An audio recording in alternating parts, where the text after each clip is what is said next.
What is up, guys? It's Jeremy from SPKGear. This year, my son Logan drew a Shiras moose tag for Montana. Last year I drew a sheep tag, and this year he drew a moose tag. That's two of Montana's big three in 2 years. It's just a blessing from God to be able to have those tags. But we wanted to take you guys along with us on our moose scouting trips, and we wanted to explain what we're looking for, what we're seeing, and we want to help you become more successful when you go scouting for moose. Also, we will have the full video release in probably late August or maybe September. So we want to share that with you as well. So make sure you subscribe to our channel, and you will know when that video is coming out, and you can see what we get at the end of this season. All right, there are 6 areas that we want to cover. Location, types of sign that we're looking for, timing, which means summer patterns versus the rut, trail camera strategies, the use of mapping software like Onyx, and glassing. Those are the areas we're going to cover, so let's get into it. All right, let's talk about location. Where can you find moose? What we are finding is that typically in the darker, cooler, wetter areas, we're finding a lot more moose sign. So we have concentrated our efforts on brushy, gated roads, aging clear cuts, and those things, both of those things, near water sources. We're finding that as you get closer to a water source on a gated road, if you're walking a gated road and it's going back to a creek, the closer you get, the more moose sign we're seeing. What you need to do is you need to focus your efforts in those areas that are darker, cooler, and wetter. And sometimes those are high altitude, which we're finding more bull sign higher altitude. And sometimes they're mid-mountain. Only thing we're finding down low is maybe some cows, but definitely mid-mountain to upper level parts of the mountain is where you should be spending your time in those darker, cooler, wetter areas. All right, what type of sign should we be looking for? There are 3 types of things that we're finding. First is tracks. Tracks are obvious. If you know elk tracks, they're more rounded than moose tracks. Moose tracks are more pointed and longer. So when you see a moose track, you're going to know that it looks different than an elk track. Second, we're finding different types of poop. And there's 2 types of poop that we're finding. One is the dried out, woody, real granular poop. And then we're also finding the darker moisture type of poop. And so half of the year or more, there are no leaves. So those moose are eating the buds and twigs of all the bushes that they are eating the leaves of now. So green leaves means dark, black, moist poop. Woody, dried out poop means twigs and buds. Also, the poop of a moose is a lot longer than an elk turd would be. Elk poop is shorter and more round. The moose have longer poop. So we're looking for poop, we're looking for tracks, we're also looking for feeding sign. And I have started to call these Slurpees because what it looks like is the top foot to 2 feet of some of these bushes that we're finding are just cleaned right off of leaves. These are the kind of willow trees. There's alders. I'm not sure what these are called. There's some sort of a willow variety. But these are the kind of trees that you want to be finding, and we're finding those in clear cuts and gated overgrown roads, and really that's the ticket. If you can find all the different things like I'm talking about in one place, you're going to also find moose.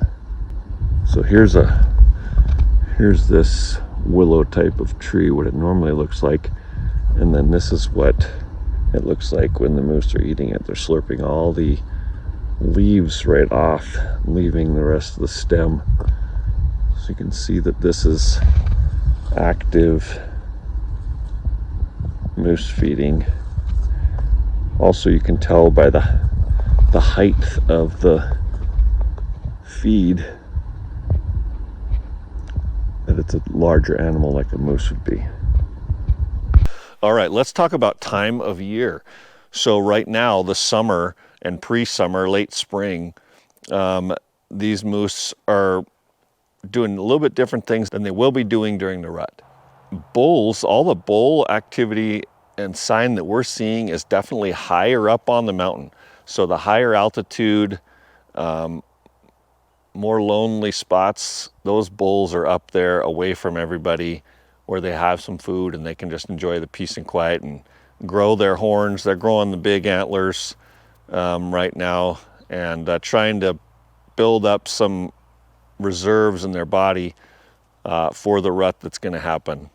They will start to travel though, and we're finding that as the year gets later, we're seeing more and more bulls moving down to wherever the cows are. We're seeing cows up high too, but bulls are going to start traveling to wherever the cows are if they're not with the cows already. And typically the bulls are separate away from all the cows. The rut is usually mid-September to mid to late October. Now, when the rut starts, they're definitely going to start traveling down to wherever the cows are. So if you're only seeing cows, that's not a bad thing. That means the bulls will be there. Cows are a magnet to the bulls. So if you're finding the cows, you're in business. All right, let's talk about trail cameras. Trail cameras have been one of our best tools when searching for moose because they are constantly looking and we can't be out there all the time. And moose, we are also finding, are very nocturnal. They're a cool part of the day animal. And so we can't see or be out in the dark, and our cameras can. And the cameras are good at picking up video at night too. So that's another real plus of those. Talking about trail camera locations and mounting for moose scouting, some of the things you should consider are obviously how much sign you're seeing on a road. We're walking down this road and there's just tons of tops of nipped off brush. They're eating all the leaves. So it's obviously recent activity. So that's our main thing. It's also a gated road. Not a lot of people coming in here. Obviously sign and tracks and poop and those types of things are also key.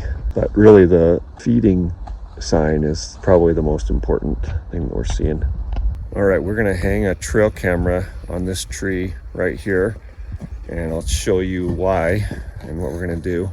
We're walking a gated road. There's the camera guy. And there's on this gated road, there's a lot of sign, and it's got a lot of brush, and it's not too far from a main road, so it'll be easy to check it.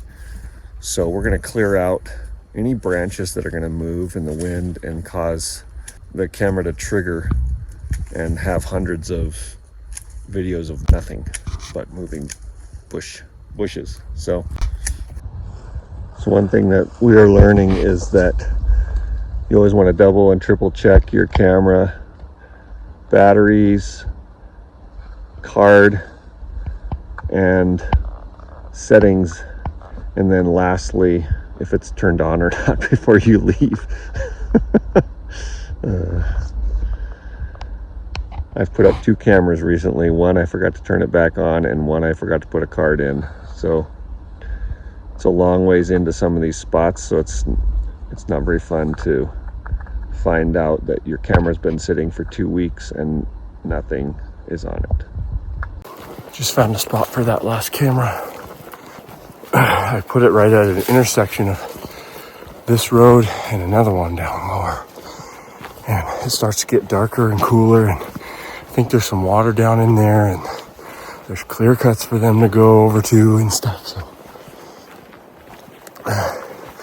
there's plenty of sign on this road and the one down below of them just munching on stuff.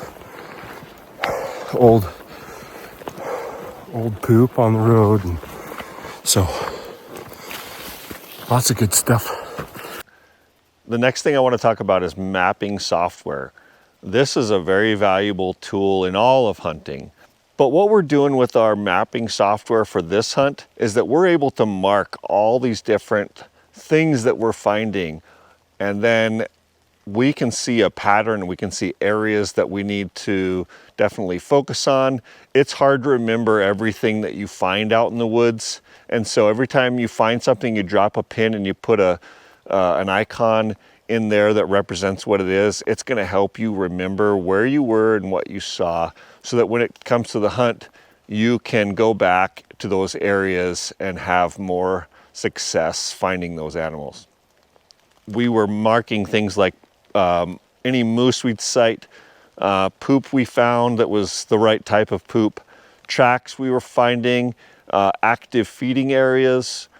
We marked all that stuff, including where our trail cameras were.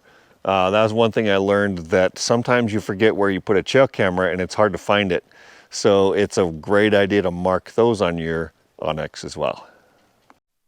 All right, the last thing I want to talk about is glassing. Glassing is something that I started to really value during my sheep hunt.